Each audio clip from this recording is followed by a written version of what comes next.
If you want to change yourself, you must elevate yourself to a level where you can think. Ayurveda is based mainly on immune boosters. It doesn't talk about treatment. It just says, just boost your immune system. And that's exactly what we should be doing. And all these things boost our immune system. There's a thing called Ayurvedic Panchakarmas, rejuvenating therapy. You would be surprised. You feel so fine if you went through that. It's a very simple thing. But of course, there are a lot of charlatans now selling it in 5-star hotels and various other chalets in India. That's not the true Panchakarma. But scientific Panchakarma makes you feel at least 10 to 20 years younger. Fruits and vegetables have been the basis of Ayurvedic medicines. Hyperimmunity, vaccinations, Ayurveda, exercise, etc., etc. They're not very important. Now, in the human body, in the non-linear system, there are various rhythms that run the system. One is called the circadian rhythm. Circa is approximately 24 hours. Things that happen once in 24 hours. Like you sleep, you wake up, and various things happen, your hormone secretion, etc., etc. There are what are called ultradian rhythms that happen many times in a day.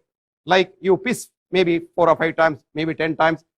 You probably go to the toilet and pass motion maybe once. There are people who pass 5 times, both are normal. And these are all called ultradian rhythms. There's one rhythm which is beyond 24 hours. That's called the infradian rhythm. That happens in a woman who menstruates once in 28 days. Now, all the rhythms which are circadian, ultradian are controlled by the dominant rhythm called breathing. This is the essence of prana ayama. Prana is breath or life. Ayama is movement. Prana ayama. So you can control all rhythms in the body which are circadian, including your hormone secretion, your heart, your breathing, everything, plus all the ultradian rhythms, but not the infradian rhythm. Because Ayurveda said, Kujendu Hetu Pratima Sartavam.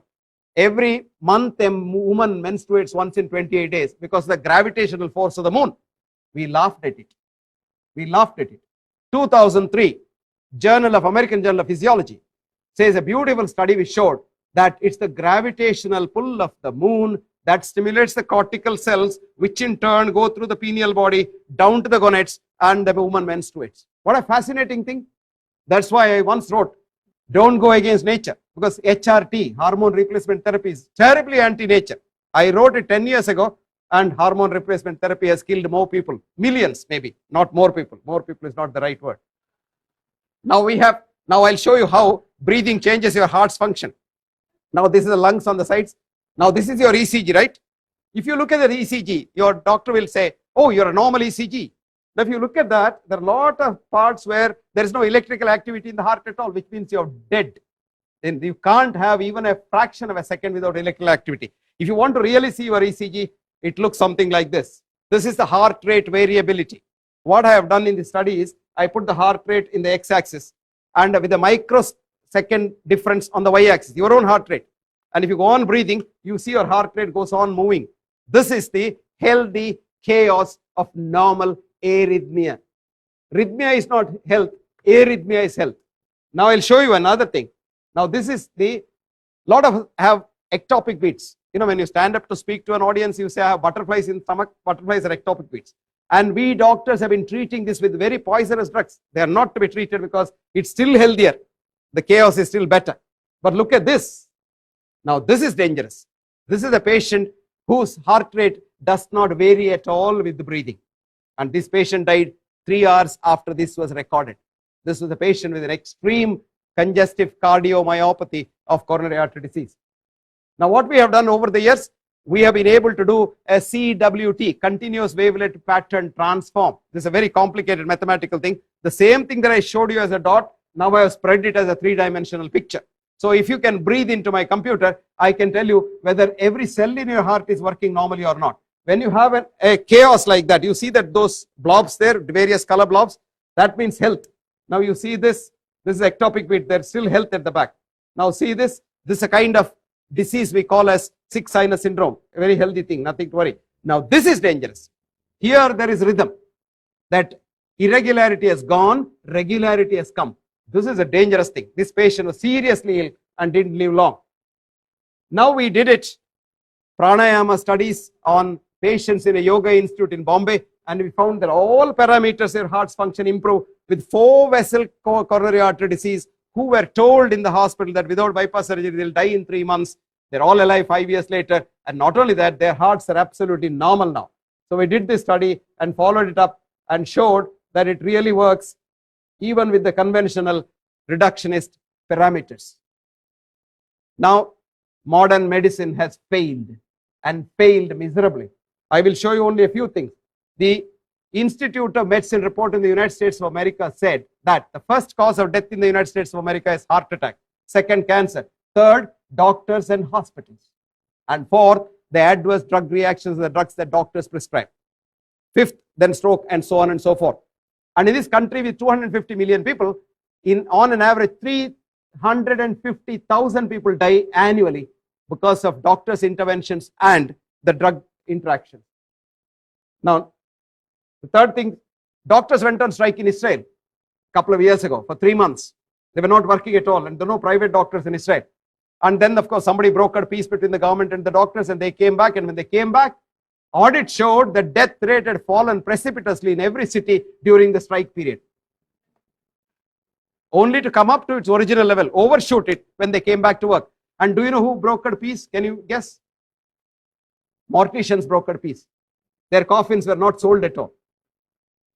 That's the truth. And the British Medical Journal has written a beautiful editorial. Doctors going on strike will definitely improve society's health. Now, somebody said, okay, we have more doctors, there will be less problems. There is no link between the size of the doctors and the health of society. As a matter of fact, the largest number of doctors are in Italy, and the lowest is in Japan.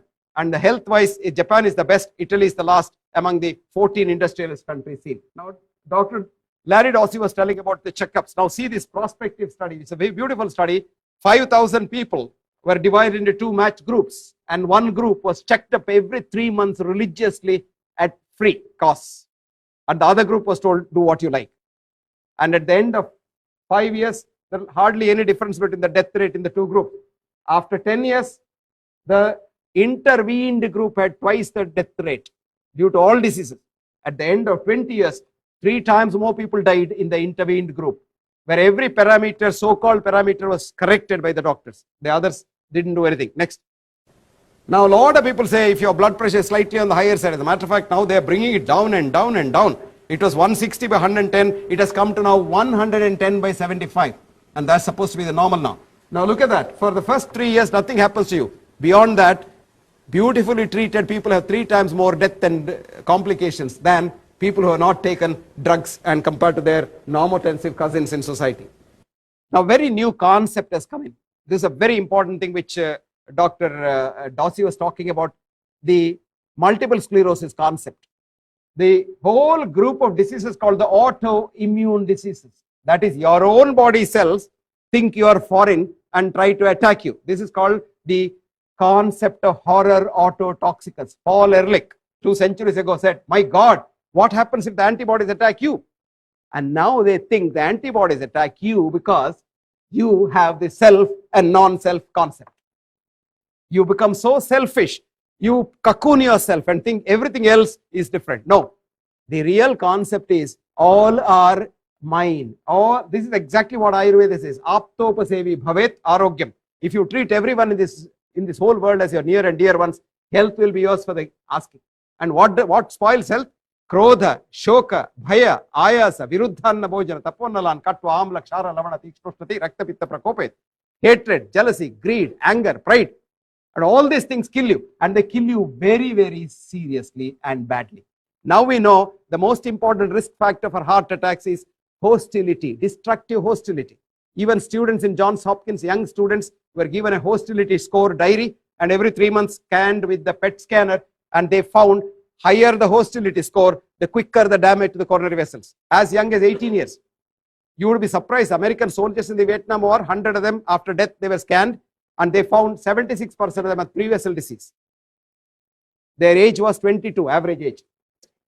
Antibiotics have done so much of havoc that in Britain now, we prescribe maggots for wounds healing. Maggots are given, cultured maggots in packets. Patient's wound is healed up and then he's told, go home every day, put maggots on that. 3rd day, the wound has healed. Gangrene treatment. Now, the multiple drug resistant germs have become so dangerous that many hospitals have to close down their operation theaters because they can't operate. These germs cannot be killed by the 500 molecules of antibiotics. Antibiotics are anti-nature. You try to kill a germ, the germ mutates. And we are back to the basics. Now see, work done in this country has shown that ginger and garlic put together are the most powerful antiviral drugs. Honey, locally and inside, beautiful drug. Indian spices like pepper probably is the best thing. After 50 years of research in the Colindale Cold Research Center, the last paper before they closed down the center said, for cold, we cannot do any improvement. Go and eat Indian spices. The future is for integrated medicine. And leave the well alone. Don't interfere. You know, Hutchison was a great physician of the last century who said, God, give me deliverance from A, treating human beings as cases, B, making my intervention worse than his disease, and 3, not letting the well alone. Yoga and health, probably somebody will talk more about it. Power of prayer, Dr. Dossi has already. And never predict the future. Never predict the future of your patient. I think it's a $1 million question if I've understood the question well. There are some situations where the modern medical interventions are absolutely necessary. Let's say I fall under the car on a road. I can't be doing yoga and saying that I'll get better. I'll have to be fixed up probably at that time. But what I also stressed in the meantime was our own interventions in the intensive therapy units have also been audited to find that we overdo things. So a judicious mix of what is best in the various systems. No system is complete in itself for the simple reason that human beings are imperfect. So you can't have a perfect system modern medicine, you can't have a perfect system Ayurveda, you can't have a perfect system Qigong or what have you. But then there are such a lot of good things, and what we should do is we should take the chaff from the wheat and throw the chaff out and eat the wheat only. And that's what's called integrated future course. That's what I was trying to understand. There are certain situations where it's inevitable, but by and large, the so-called situations where modern medicine is inevitable is less than 5% of the population. Today, what do? We apply the same gadgets for 100%, and that's where counterproductive things happen. Thank you.